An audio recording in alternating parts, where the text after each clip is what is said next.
Hi everyone, welcome to the Whiteleyverse with me, Connor Whiteley, for another daily story with a chapter from one of my novellas. Before I start today's chapter, please remember to like, comment and subscribe to the channel so you don't miss any new content, and the engagement really helps the Whiteleyverse with the YouTube algorithm. Also, if you want to buy this book and any of my other fiction, then they're all available from all major ebook retailers.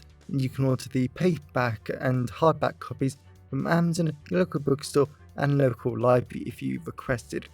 Also, if you want the AI generated audiobook, then you can get it from selected audiobook platforms and library systems like Kobo, Spotify, Barnes & Noble, Google Play, Baker & Taylor, Biblioteca and Overdrive. Now, here's today's chapter. I hope you enjoyed as much as I did writing it. Chapter 2. Witchfinder Alexander Quill got out his longsword as he stood in the middle of the forest filled with massive oaks, pines, and silver birches surrounding him.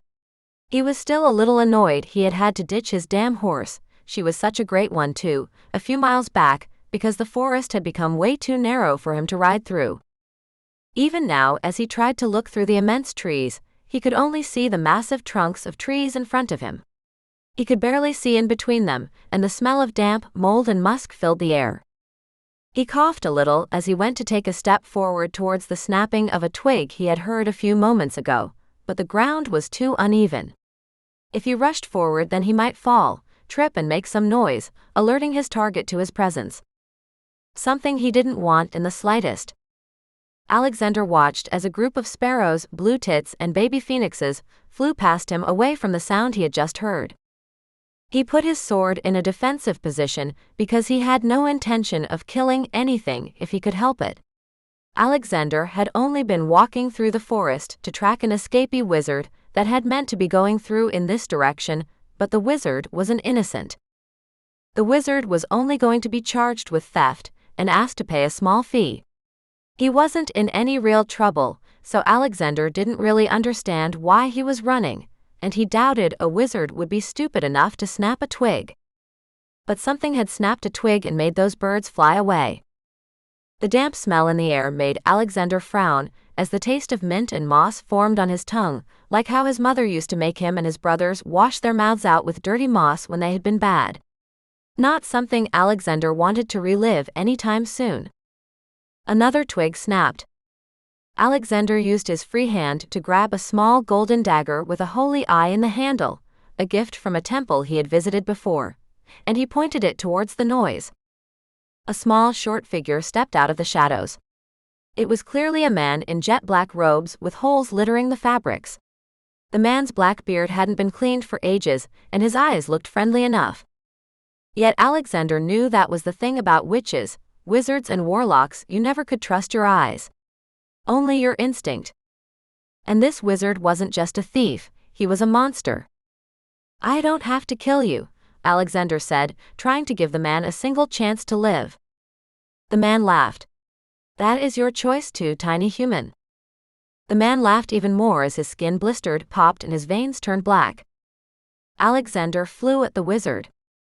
The man shot out his hands. Black fire shot out. Alexander rolled on the ground. The trees and roots moved as one. They wrapped around Alexander's wrists and ankles. Alexander swung his sword. He freed his wrists. He freed his ankles. The wizard flew at him. Alexander charged forward. He swung his sword. The wizard clicked his fingers. A fiery sword appeared in his hands. Alexander's blade met the man's.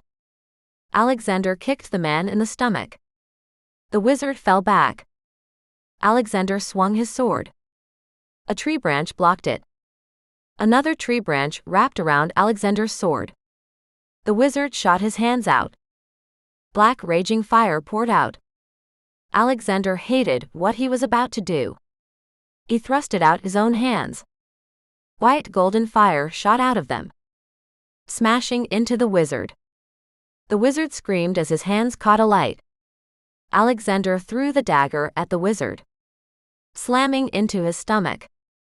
Alexander put out his hand as the tree released his sword, and he caught it in one easy move. Then he just shook his head at the dying wizard. He was crying, and his foul tears burnt like acid as they touched the ground. Alexander went over to the wizard and pressed the point of his sword against the man's throat.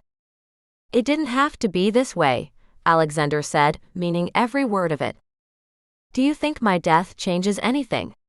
My master still lurks in the shadows, he still seeks his prize, and soon the Tanoan Empire shall burn bright and the false lady shall die," the wizard said. The wizard jumped forward, impaling himself on the blade. Alexander shook his head. He hated killing with a passion, it was so wasteful, and he just hated how the witches he hunted threw their lives away so needlessly. He didn't really have a problem with magic, but he never believed magic should be used to kill. The gods and goddesses granted mortals magic to help, not kill. Alexander watched as the sparrows, blue tits, and baby phoenixes circled above with singing a sweet little tune. And Alexander really didn't like the mention of the Tanoan Empire. It was a group of 5 cities and their massive capital, led by Lady Ithane Tano. A great woman if all the records and reports were to be believed, which they never should be, but if this wizard had been targeting an entire empire, then that was amazing. He had already heard about the awful murder of 3 heads of state in the past few weeks. It was rumored the Japan emperor was going to be killed, or maybe he already had been. Things moved so fast these days. Maybe this was related or not, and as much as Alexander wanted to go to the nearest city and find out if anyone had any witches, they needed hunting. He was far too curious about the Tanoan Empire to pass up a chance to see the Empire of Dreams and Goodness, as some people had named it. As Alexander set off towards his new destination, he just hoped beyond hope that he was heading for some easy work and that an empire wasn't about to be burnt to the ground. Something he seriously doubted. Welcome back everyone, it's me again, Connor Whiteley. So I really hope that you enjoyed today's story, because I flat out love writing, creating stories and sharing them with you.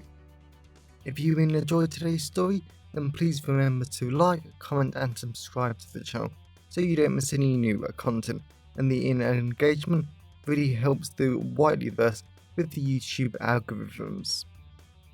And if you want to buy this short story or any of my other fiction, then they're available from all major ebook retailers, and you can get them from your local library if you requested, and you can order the paperback copies from Amazon, your local bookstore or local library if you request it.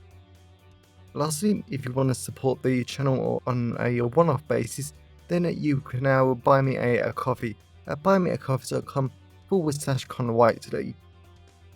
Also, if you know anyone who would enjoy today's story, then please share it with them. I'm always really grateful when you wonderful people help spread the word about the channel. So, thanks for watching the Whiteleyverse, and I'll see you again soon. Have a great day, everyone.